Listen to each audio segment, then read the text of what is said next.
kulantaran urang mah iman ka Allah, iman ka Kangjeng Rasulullah, sementara Allah ngainstruksikeun puasa, urang kabehan bunga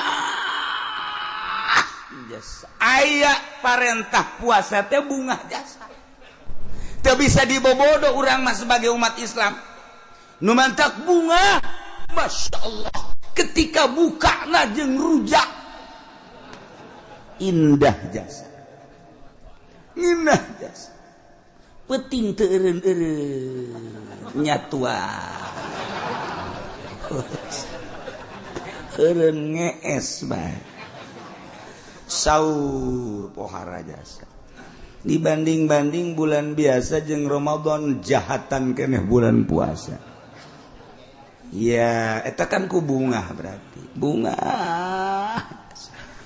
Bunga kedua kali engke dek lebaran meuli sapatu. Meuli sendal, meuli baju, kolot-kolot boloon. Tah lamun urang bungahna kuno karar itu eta mah bungahna bunga hawa nafsu. Lain bunga ku eta, bunga teh kulantaran bulan Ramadan teh pinuku rahmat, bulan Ramadan teh pinuku magfirah. Masya Allah Karim, di bulan-bulan biasa mah Allah biasa memperhatikan sakikituna bae, tapi di bulan Ramadan mah datang ka Allah amanat ke bulan Ramadan. Hei Ramadan, awas, ieu mah bener-bener bulan anu ku aing sangat dimuliakeun. Ulah sekali-sekali mane nyatat kagorengan ka umat aing. Ulah dicatat tuh goreng-gorengan bagus bae. Masya Allah, urang ge kaget jadi akhirat. Artinya kaget nonton TV unggal penting catatan eueuh. Ka neraka mah tetep sih.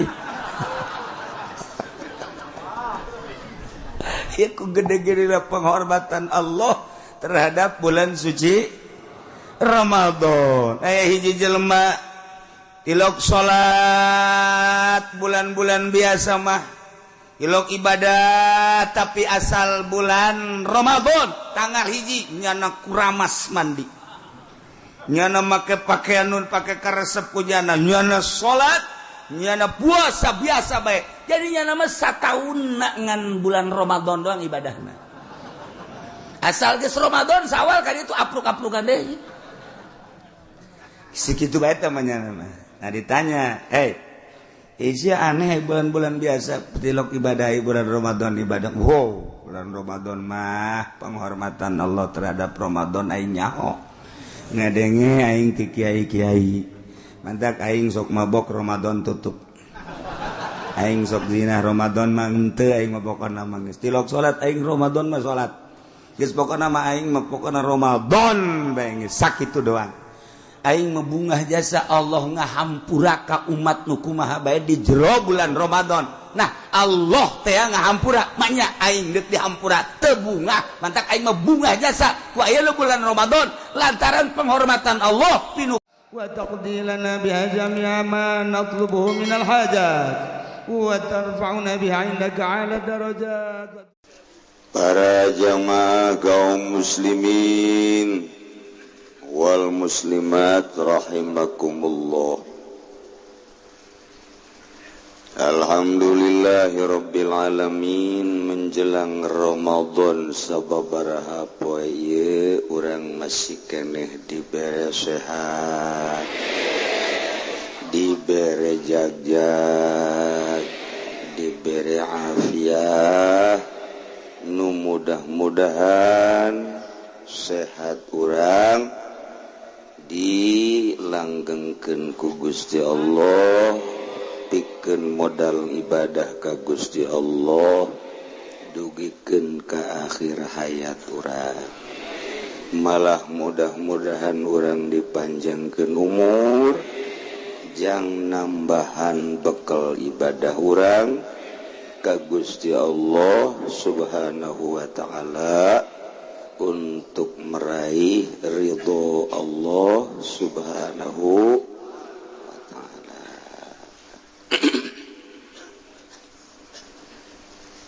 sakumaha nu kuring dicaritakeun nu pas nama penutupan pengajian teh minggu kamari kulantaran urang kabehan milih khalifah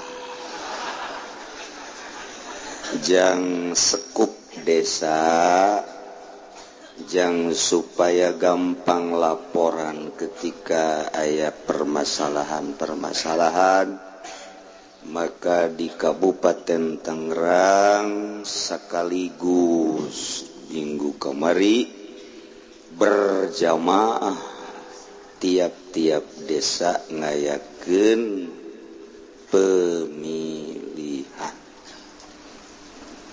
Alhamdulillahirabbil alamin dina minggu ieu unggal desa geus boga khalifah anyar. Nu syukuranana ge pohara aya nu ku dangdut. Syukuranana teh nu ku lenong, ya khalifah pohara ieu. Aya oge nu ku marhaba. Aya oge anu kumaca syekh aya nu beakeun duit can syukura ngitung hutang nu jelas urang kabehan bersyukur ka Gusti Allah tiap-tiap desa geus aya pamimpinna nu eta nang milih urang jang ngalaksanakeun sesuai jeung kahayang urang di negara demokrasi nu mayoritasna beragama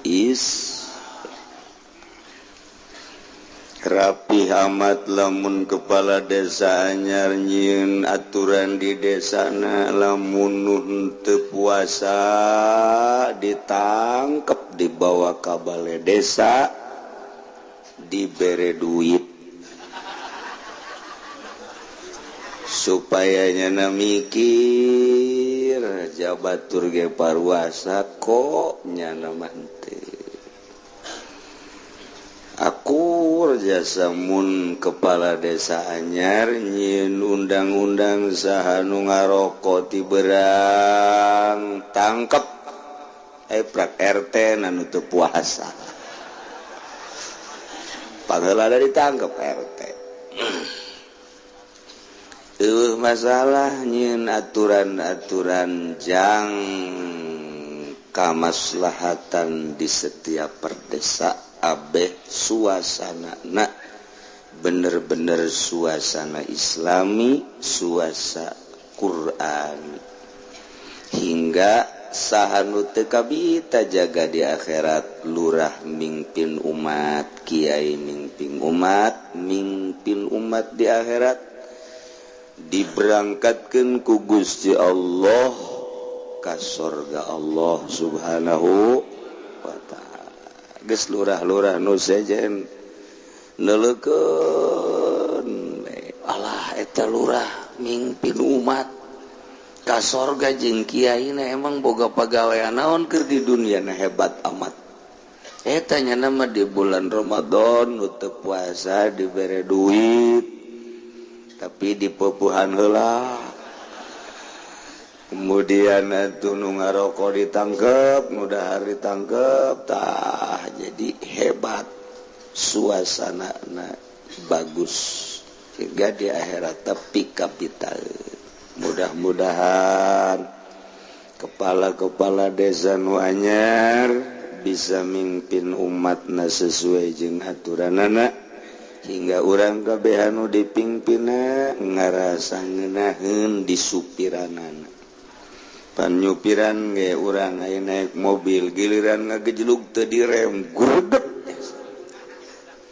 aya polisi tidur teu direm nganclok giliran rata lalaunan sial teh supir blon taya ge urang di supiran ku kiai ge kitu kene sarua di supiran ku kiai wayah aya geger jalan direm wayah kitu aya aya polisi tidur lalaunan diri kok mau nureuneuh mah jalan jore ditancep bae atuh bisa ngajuru di luhur mobil nah ieu wayah lempeng-lempeng ngeuna komo pemerintah masahibul wilayah tah ieu dina minggu ieu urang minggu terakhir dina tahun ieu menjelang Ramadan urang kabehan sok ngayakeun penutupan pengajian salila ngalaksanakeun ibadah puasa besi kaganggu puasa urang tinggal urang ngalaksanakeun hasil ngaji urang satahu hasil ngaji urang satahun urang pake di jero bulan Ramadan jingna doa mudah-mudahan urang nu milu puasa tahun ieu supaya didatangkeun deui ka puasa tahun hari sebab nu milu puasa tahun kamari ge aya anu nyeklekan di tahun ieu loba nu teu milu puasa tahun ieu lain bae hiji dua majlis nu sok ngaji di dieu ge meureun puluhan tinggal di tahun ieu nu milu puasa datang ka puasa hareup giliran saha nu bakal nyecrek deui keman deuk ditata kukula nu mana nu ti heulakeun nu mana nu pandeuri kudu nyogok ka malaikat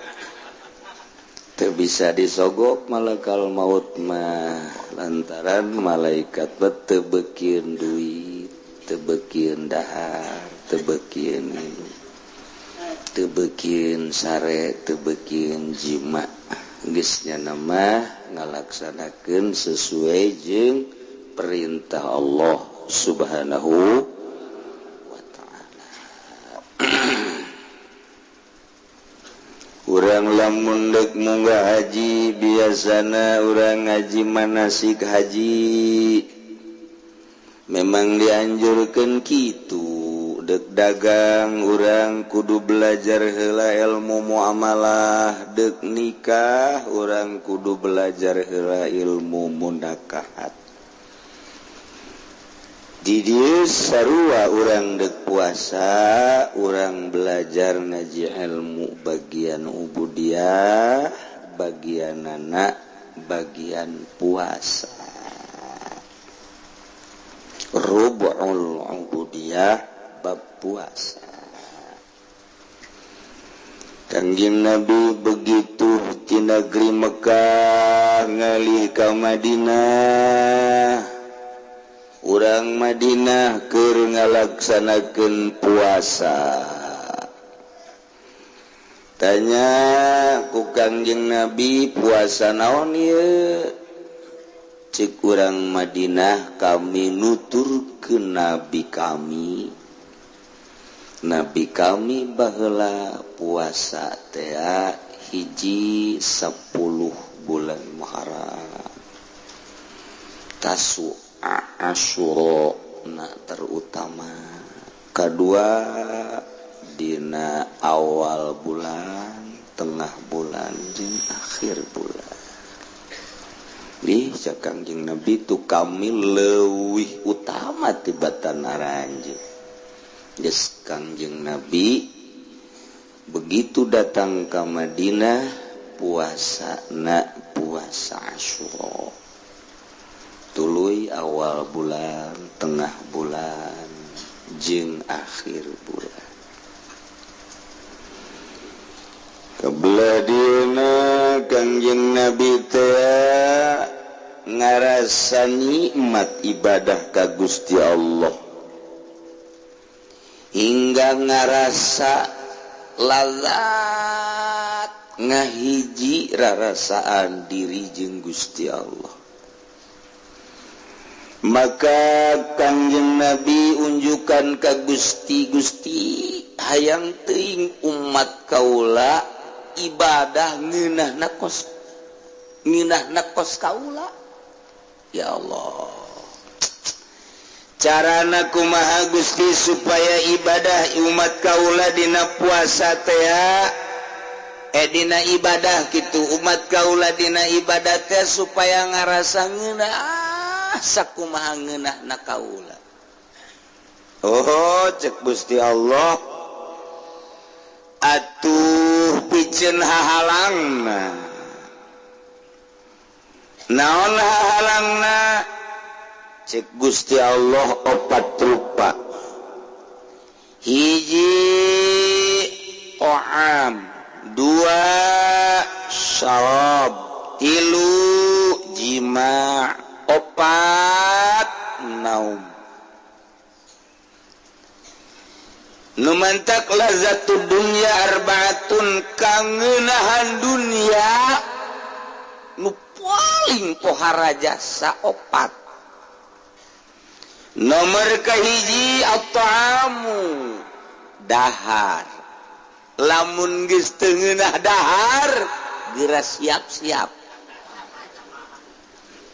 asal dicabut kangenahan dahar sanggup ka rumah sakit nincak atawa nendang taneuh dijual 1 hektar 2 hektar ngabelaan supaya ngeunah dahar geus aya nu beak taneuh beak kendaraan tinggal saimah-imah nah ieu meujeuna keur kagok jasa di rumah sakit geus aya ner-neran kana dahar teh alah imah ge jual kumaha engke bae ngabelaan ngeunah dahar kabeh dijual anu mentek ieu sing hade ieu ngeunah dahar teh tah hiji kanikmatan anu mun dijual ku urang moal aya harga dicabut kangeunahanna bae wali urang ngajual sawah kendaraan imah mun meunang mah pamajikan ge dijual nanti meunang dua sarop ngeunah nginum isuk-isuk kurang dek berangkat ngaji ka dieu kopi heula saember mantep mantep ngarokok heula di imah teh pohara geus beres ngopi beres ngarokok pamajikanana mawakeun ketan sapiring metung idahar deui kunyana tah ieu mah seger cekna ngaji aing ka Cilongok datang ka dieu sebeteuing reup tuh disalahkeun mah pamajikan gara-gara nyi haji ye mere ketan loba teuing tangeunah dahar geura nginum masyaallah dua jeung kapan beda-beda kahayang nginum teh keur ngeunah mah udang sare dibere kopi masyaallah nu sedep susu-susu ya karim nu teh manis geus ngeunah bae geus santri mah isuk-isuk teh cai kerak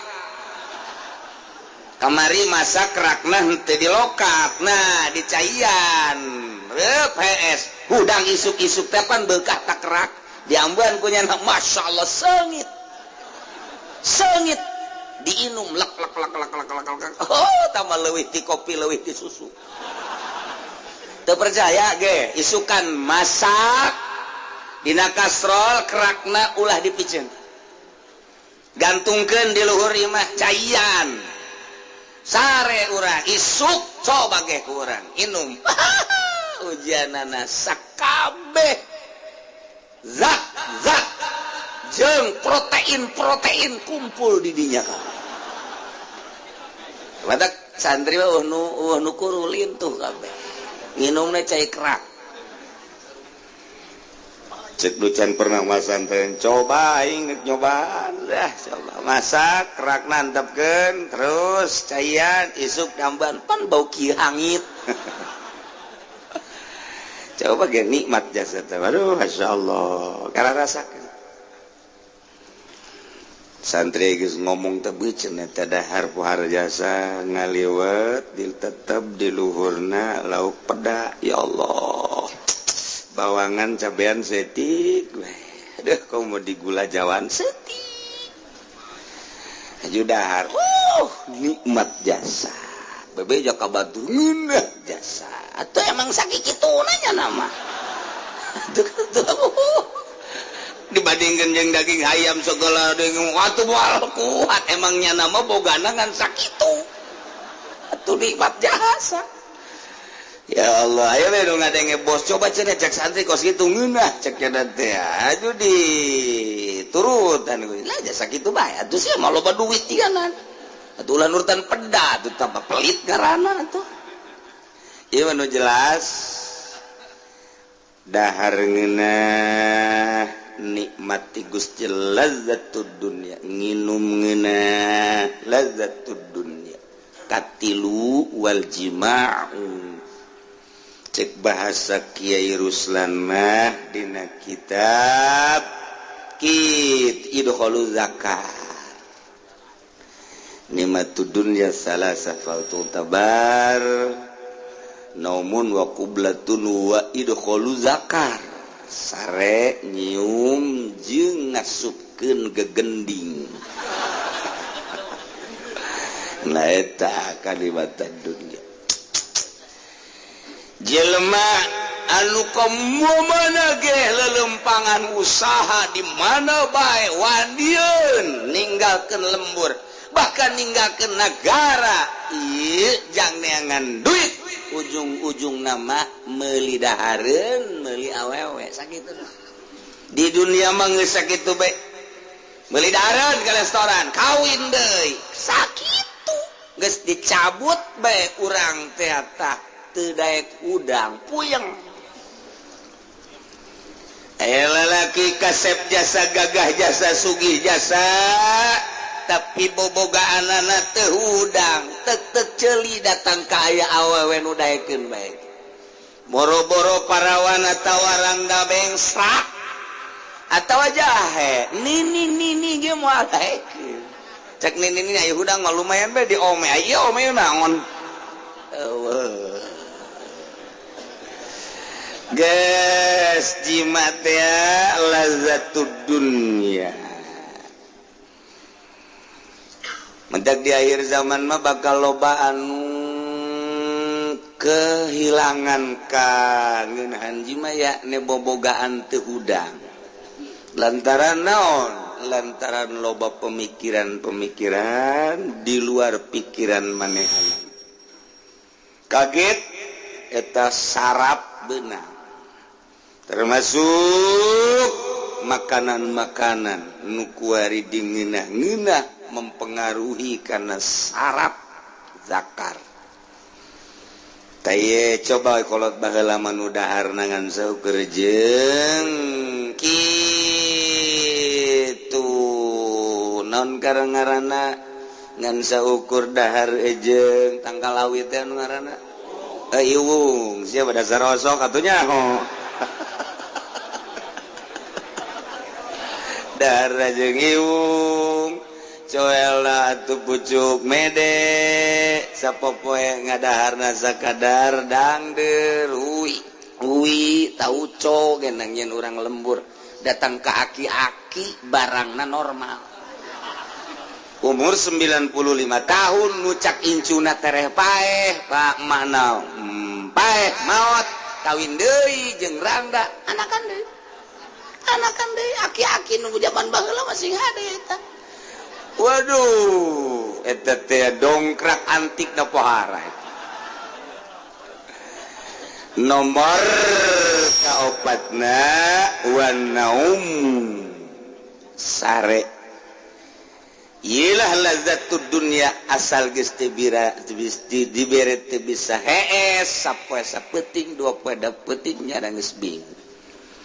Ka rumah sakit neangan obat supaya daek sare aya nu geus saminggu teu bisa sare mulai awak narot trot ieu sare teh lazzatud dunya anu mantak jaga sare supaya ngeunah terus nikmat terus ku dijaga-jagana jeung ku nikmat-nikmatna lain waktu sare bae ge keur tahiyat ge tahiyat akhir hees wah tah jelema cak makmum angel amat imam tahiyat menang doa di mana meureun Allahumma gfir teh geus terus ini audzubika min adzabil qabri geus geus segala dibaca can salam keneh bae makmum bingung ieu doa panjang jasa ieu mah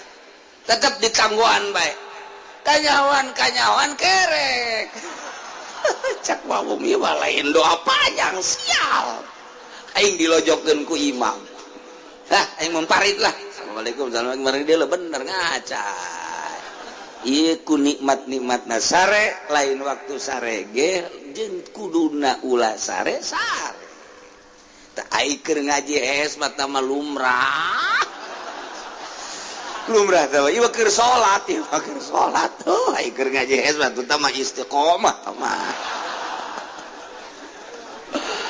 masyaallah karim obat at-ta'am wasyarab wal jima wan naum cuman Kangjeng Nabi unjukan ka Gusti Allah hayang teuing umat teh ngeunah ibadah sakumaha kaula ocak Allah nu opat eta Muhammad fa innaha hijabun lil abdi minallah eta hahalang terhadap hamba untuk melihat mata hatina ka Gusti Allah dahar jadi hijab ka Gusti Allah syarab minum jadi hijab ka Gusti Allah jima jadi hijab ka Gusti Allah naum jadi hijab ka Gusti Allah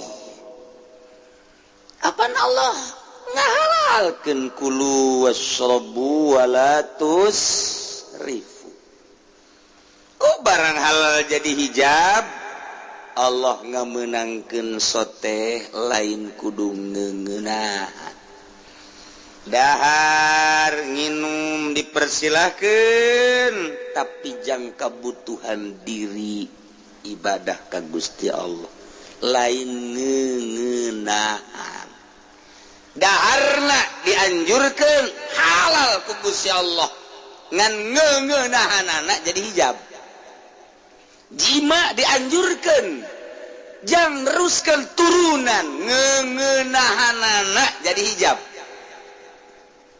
jadi kumaha kabutuhan urang bae ulah sok diaya-ayakeun ieu mah jima teh wah geus hese nyaritakeun lah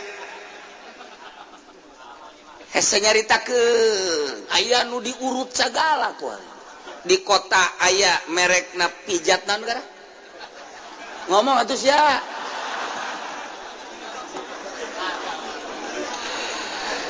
eta bantu kira-kira tak kuari mah di kota terus ka kampungnya aya merek teu isin-isin pohara jasa ai baheula mah eueuh di kota-kota teh ayana di Sukabumi ngaranna Maerot tak eta terkenal di Indonesia menuti Sumatera nu Kalimantan kadinya kabeh kuari mah Maerot nanggeus bae aya ge murid Maerot disebar kan aya nu ngamurid aya nu teu ngamurid bebeja murid bae nah ieu teh ngeunaahanana hijab geus kulantaran jadi hijab atuh supaya ulah kahijab hamba ka Gusti Allah walidza furridus shaumu syahran ala Muhammadin wa ummatihi difardukeunlah puasa sabulan untuk Kangjeng Nabi Muhammad jeung umat Kangjeng Nabi Muhammad sallallahu alaihi wasallam dina minggu ieu urang sakumaha nu geus dicaritakeun di taun ieu minggu ieu minggu terakhir bagi anu ngora maksudna nu kolot mah terakhir beneran boa Singarade.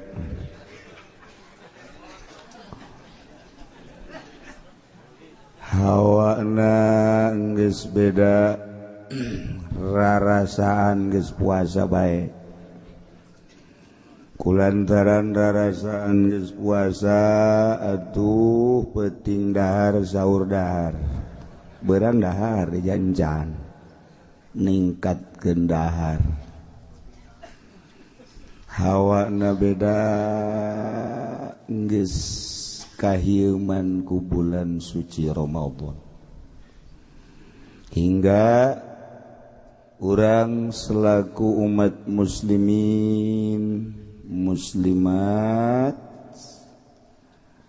untuk menyambut Ramadan, urang siap-siap mencerna ilmuna supaya puasa urang sesuai jeung nu dianjurkan ku nu nganjurkeun. Ulah sakadar ngaranna we puasa teh horeng cak nu nganjurkeunana ja aing mah teu nganjurkeun kitu puasa supaya akur jeung nu nganjurkeunana yani Allah. Urang siap-siap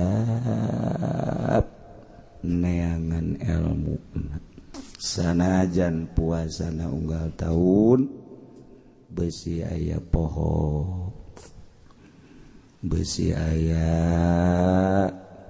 kitu naon ngaranna lalawara. Padahal mah di tiap kampung tiap kota terus-terusan pengajian setiap menjelang Ramadan dibahas tentang puasa.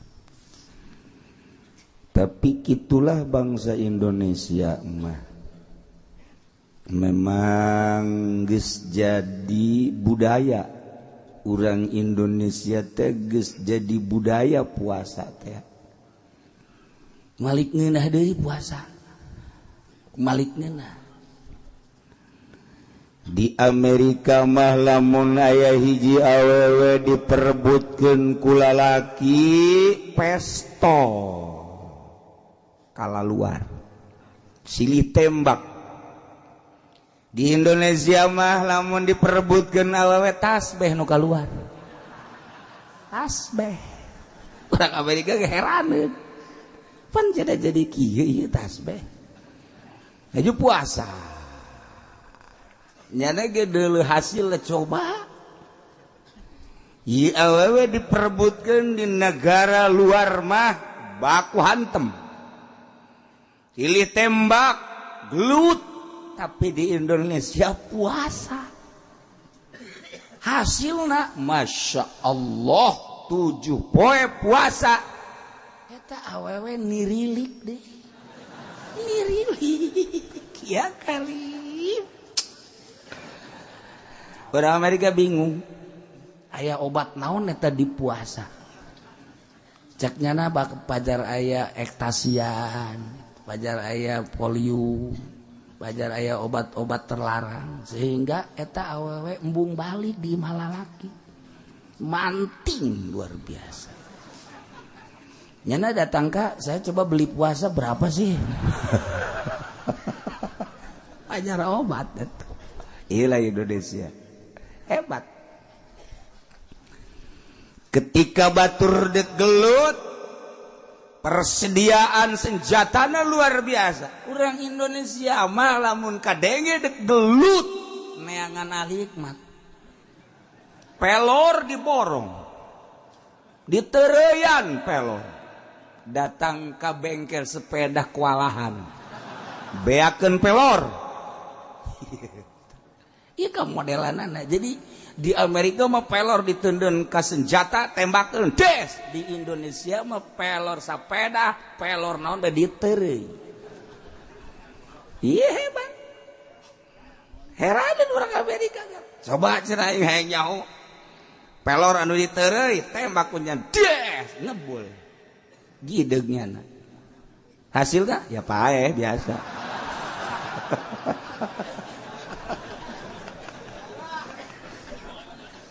Masya Allah. Jadi kan jadi budaya. Jadi budaya puasa teh. Mentak nyaritakeun puasa di Indonesia teu aneh. Teu aneh. Ya, puasa aing geus biasa. Atuh pejabat bagi pejabat puasa teh Senin Kemis loba. PNS puasa Senin Kemis loba. Pedagang Senin Kemis puasa ambalaya. Kiai tilok. Kiai mah tilok we. Ustad tilok. Mun ditanya kiai kok tilok? Geus baheula. Mun hayo bae ceuk. Ya Allah ya Karim. Nah, sesuatu anu teu aneh lantaran ngarasa kewajiban. Budak leutik di Indonesia mah milu puasa. Budak leutik milu puasa. Ketika budak leutik teu kuateun datang ka jam 12 indungna ge milu. Bapana geus leuwih ti heula isuk-isuk. Di Indonesia ieu parah ini jadi budaya puasa teh. Matak urang bersyukur ka Gusti Allah. Urang hirup dijadikeun bangsa Indonesia. Nu geus pernah ka luar negeri. Ka Mesir bandingkeun jeung di Indonesia. Yordan bandingkeun jeung di Indonesia. Iran bandingkeun jeung di Indonesia. Uzbekistan bandingkeun jeung di Indonesia. Nikmatan keneh di Indonesia. Kobo jeung Singapura. Di Singapura mah ngarokok bae ge ditangkep. Di urang ngarokok ga jus-jus bae. Woi bae terus jeung rokona deuk naon bae. Timiti rokok jarum datang ke bakolos. Nu nangkep di urang. Ngagoler ge gagoler salah. Ieu di urang bebas di urang. Senang. Di Uzbekistan subur luar biasa negara. Tatangkalan pohara dikondisikeun ku negara jang nyiramna sehingga rejo luar biasa. Ari jang tatangkalan loba jang ngisang hese. Hese. Eta negara cakulah kieu amat sih negara. Eta tangkalan disiram aya bool henteu. Dengan tak sagelis-gelis da urang Uzbekistan maning urang Brebes. Urang gitu nya tilok ngisang. Dia Brebes bat tilok ngisang ge emang hideung ieu. Nu jelas di urang mah tenang, tentrem. Teu babari di urang mah. Baghdad geus puguh tama negara perang ti baheula. Suriah setik tur perang. Turki tereh perang. Yaman towel setik perang. Di urang deuk dikondisikeun perang. Diadukeun Muhammadiyah jeung NU, diadukeun HTI ku ari geus mararuncul, diadukeun deui berbagai organisasi geus puguh partai. Beres salaman. Partai sakitu desak-desakan wah luar biasa. Golkar, P3, PDI dan lain. Bangun duk berlut. Beres pemilu nyana pelukan urang rugi. Urang rugi urang. Masya Allah. Nah iyalah urang hirup di Indonesia. Urang bersyukur tentrem tenang. Alhamdulillahirabbil. Iyalah puasa urang bahas ala kadar menjelang Ramadan diliburkeun ngaji mingguan sajero di bulan Ramadan urang make ilmu hasil urang ngaji sataun. Dina satahun pengajian urang loba anu arasup ka jero hate urang ilmu. Melalui pengajian di lemburna masing-masing di dieu aya nu di TV segala macam. Malah mangajina lobaan di TV sebab bari hiburan ngaji. Guru teu neuleuh ka nyana-nyana teu neuleuh ka guru. bari ngadapang, bari ngarokok, bari ngopi. Jadi ngaji di TV bagus gitu.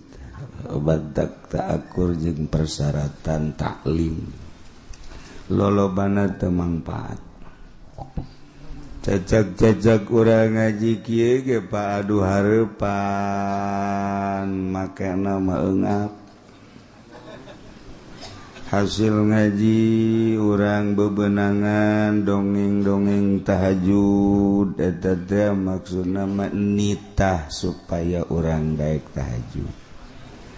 Dongeng-dongeng salat duha nitah supaya urang daek ngalaksanakeun salat, sebab engke di akhirat begitu urang deuk asup ka sorga lawangna aya mereka babut tahajud. Wah, nu tilok tahajud teu bisa lewat lawang eta.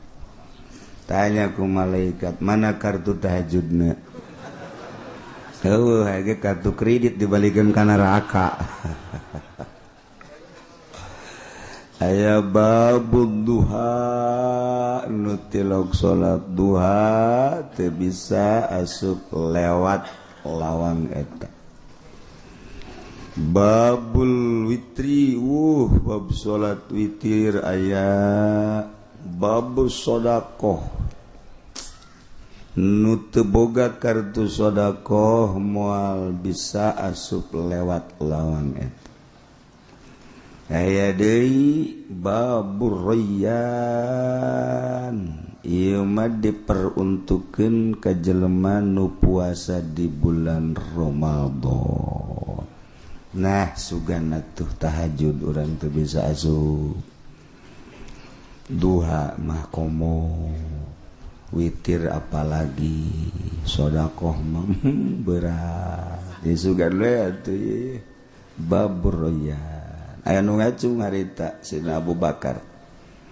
Pas Kangjeng keur nyarita kitu Sina Abu Bakar ngacung, "Tuan, ai tadi makan eueuh nu arasup. Kumaha lamun nya tahajud, nya duha, nya witir, nya sodakoh, nya puasa tah lewat mana tah?"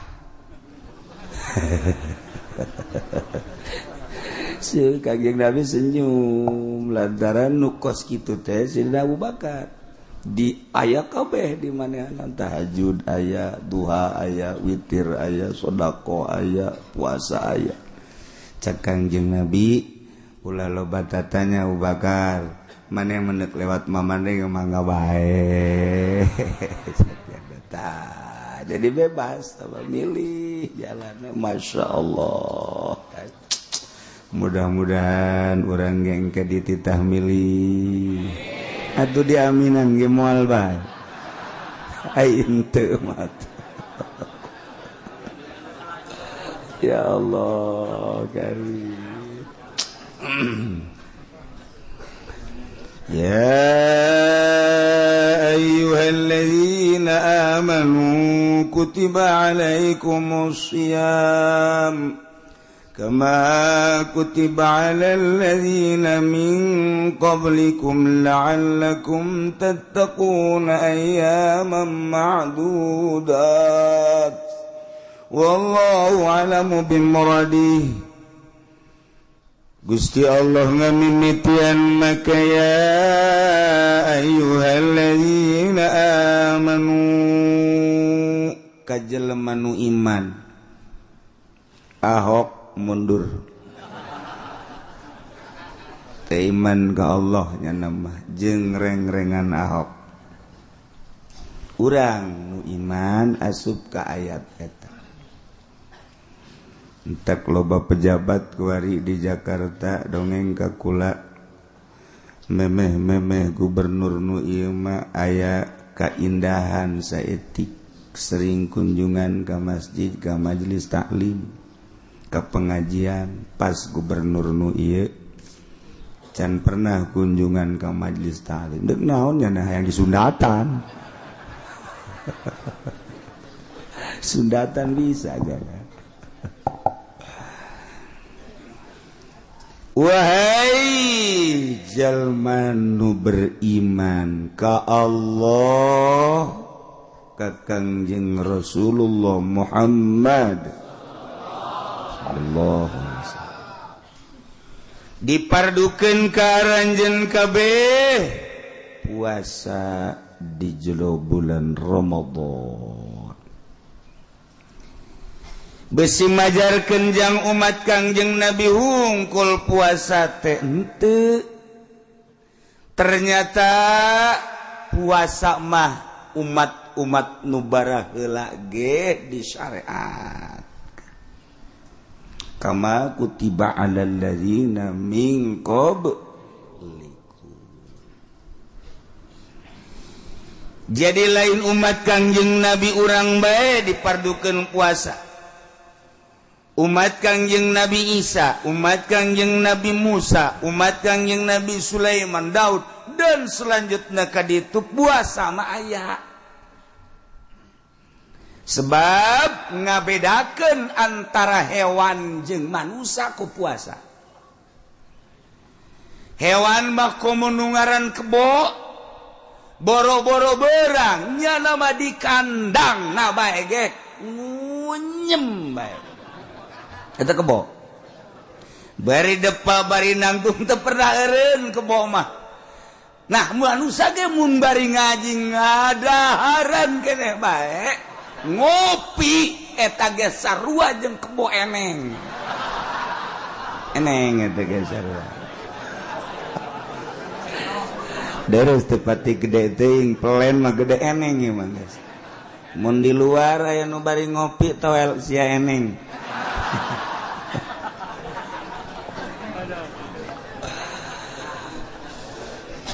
Kehebatan hewan teh hampir seluruh hewan kararitu bae. Terus bae nyatuan hewan mah tanpa pamrih. Manusia ge lamun terus bae nyatuan tepati aya beda atuh jeung hewan-hewan nu sejen. Jangan bedakeun manusia jeung hewan. Ieu secara tabii watak gurizah adalah ku puasa. Ngabedakeun antara manusia jeung hewan secara filosofi mah akal, fikir, mantek lama. Nah, urang teh aku ari mayedeuk dibentuk ku Allah supaya bener-bener jadi manusia.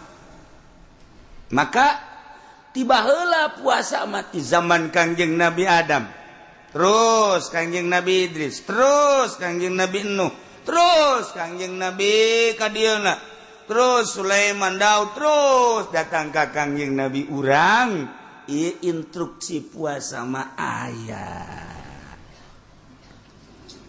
Sababaraha profesor meneliti, sababaraha doktor meneliti, Jerman, Amerika, Prancis, aya bahasa dina Al-Qur'an kama kutiba alal ladzina min qablikum. Coba di Injil mana instruksi puasa, coba di Taurat mana instruksi puasa, coba di Zabur mana instruksi puasa. Ternyata di Injil eueuh, di Taurat eueuh. Nyana kaget. Dokter meneliti eueuh ternyata. Laporlah ke profesor Islam, disengsarikeun ku profesor Islam, ku doktor Islam, lantaran moal bohong Al-Quran kama kutiba alal ladzina min qablikum la'allakum tattaqun. Teliti kembali, ternyata ku barisan Kristen, ku Yahudi teka teliti nu bisa meneliti justru ilmuwan Islam. Begitu aya seorang doktor ti India meneliti Injil Barnabas nu asli aya instruksi puasa, Taurat ge sarua aya. Begitu diangsongkeun kagetnya. Ialah keistimewaan penelitian agama di urang Islam.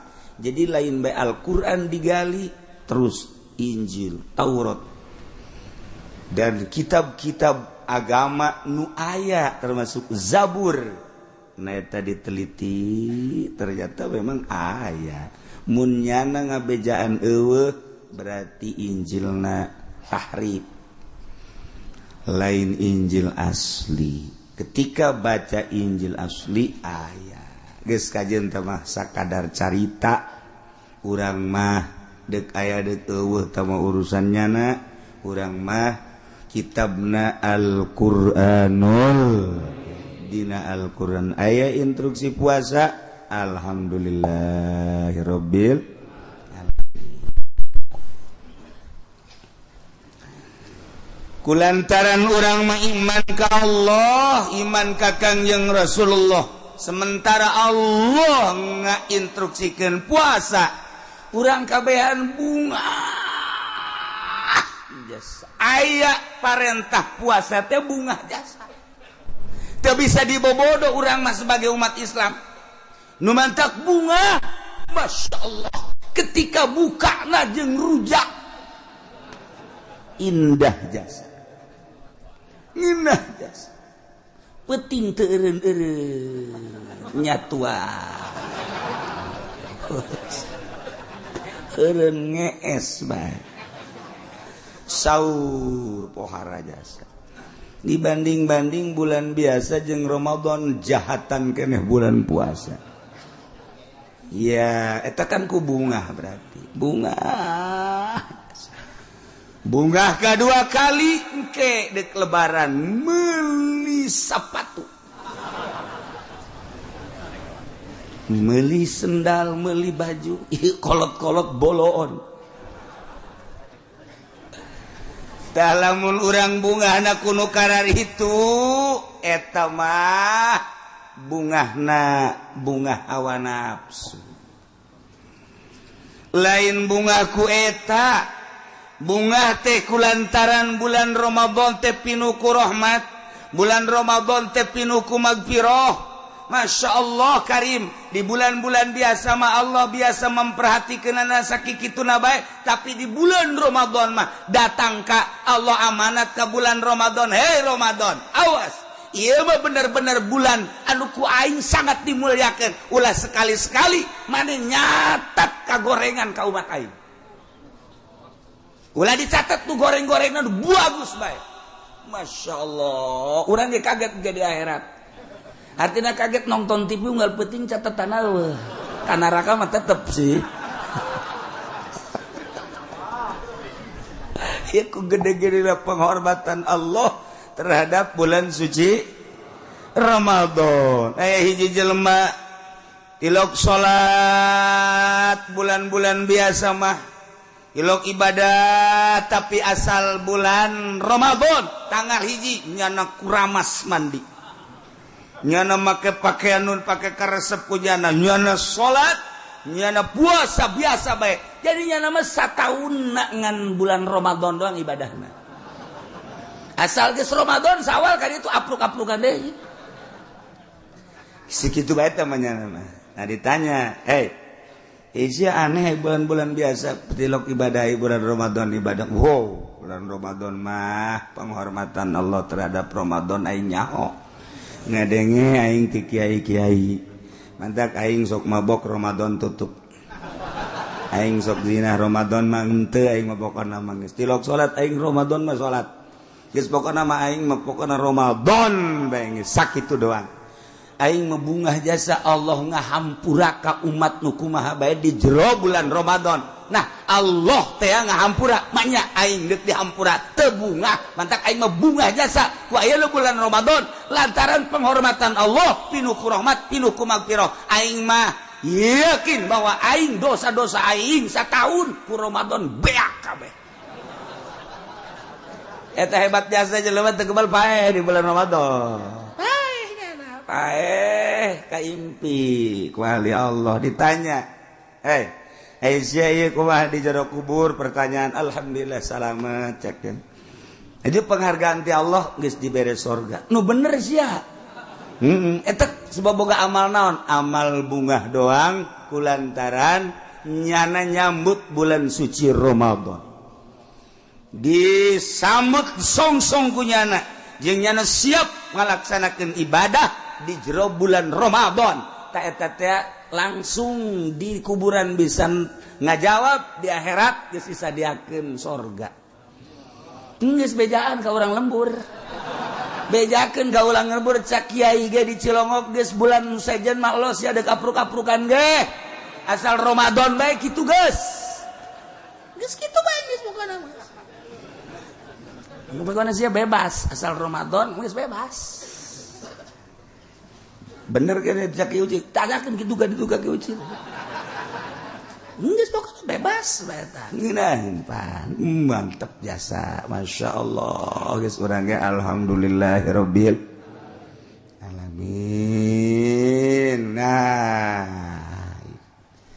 yajibul shaum Ramadan bi adi umrin khamsah wajib dilaksanakeun puasa bulan Ramadan di mana geus aya salah sahiji perkara 35 hiji bikabali Sya'ban 30 yauman istiqmal tanggal hiji bulan Sya'ban teh Salasa nurutkeun ceuk hisab qot'i Salasa Rebo Kamis Jumat Sabtu Minggu Senin Salasa Rebo ngahenen karasa jero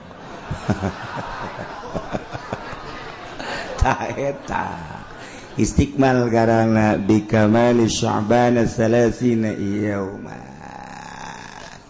Ini sebab bulan Islam eueuh 30 hiji pas 30 tingali malam 30 can hilal sikmal ke hiji.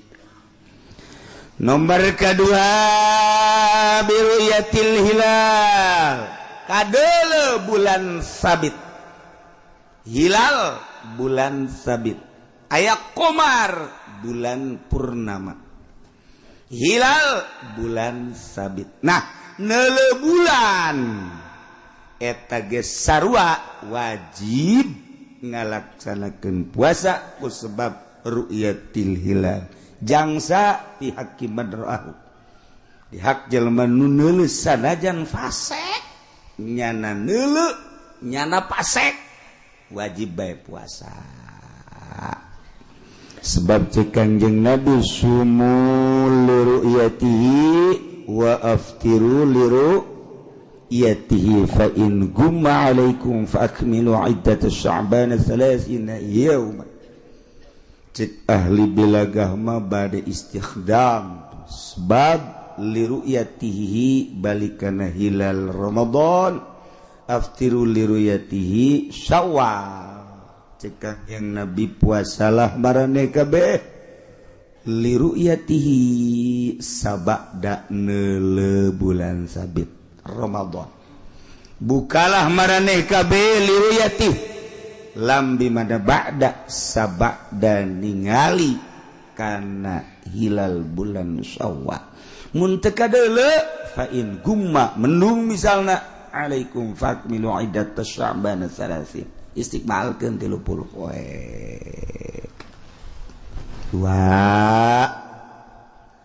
nomor katilu bisubutihi tetep dah hilal yakiman lam yarahu bi adli syahadah bagi jelema nu teu neuleuh kana hilal urang di lembur eueuh nu neuleuh perkabupaten ge eueuh nu neuleuh hanya ada beberapa gerintil nu neuleuh hilal ngangsongkeun nyana ka qodi diterimalah ku qodi dengan dalil-dalil dasar-dasar anu otentik maka qodi memberitakan untuk umum bahwa besok jatuh tanggal 1 Ramadan dengan terlihat hilal oleh Fulan bin Fulan di daerah anu. Nah, etalah wajib puasa. Ieu nu sok urang dilaksanakeun. Hiji kudu jelema nu adil adil syahadah lain adil riwayah. Nomor kedua syahadahna kudu syahadah hisbah karena Allah la marjua biha thawabad dunya. Ulah aya muatan gaji, muatan dibere, muatan organisasi, muatan politik. Ulah aya ieu mah syahadahna kudu bener-bener hisbah teu jalan di Indonesia kos kieu.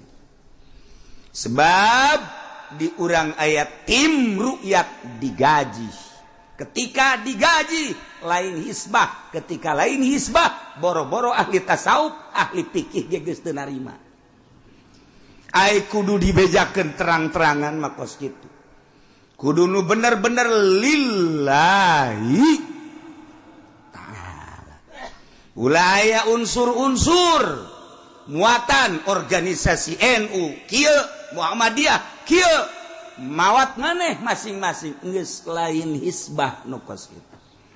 Utusan ti berbagai partai aya, jangan dukung ngaluhurkeun partena masing-masing, hitunganna ge masing-masing, lain hisbah nu kos kitu mah teu meunang diandel kos kitu mah kadenge ku ceulis ya eta kos kitu. Kuduna syahadatu hisbah. Tim bisa dibentuk, ulah diberi duit. Jadi sudah aing embung lempang antap kan kena mabur. Nah, kudu diberi duit bang kan aya unsur-unsur. Nah, di Indonesia nu tim diterima ku negara lantaran aya plot. Nu di luar tim sanajan bener nyana kerna Allah teu diterima, geus menyalahi aturan. Geus menyalahi aturan, geus sabodo kula mangan sakadar nyaritakeun doang. Dek nurut sia kana kos kada ditu los. Hos pokona. Ngabimbangkeun umat. Teu beres teu mah kos kitu mah. Kudu karena Allah. Ulah aya nanaon. Ieu mah memehna geus diberitakeun. Waduh, masuk tim ru'yat lumayan ya.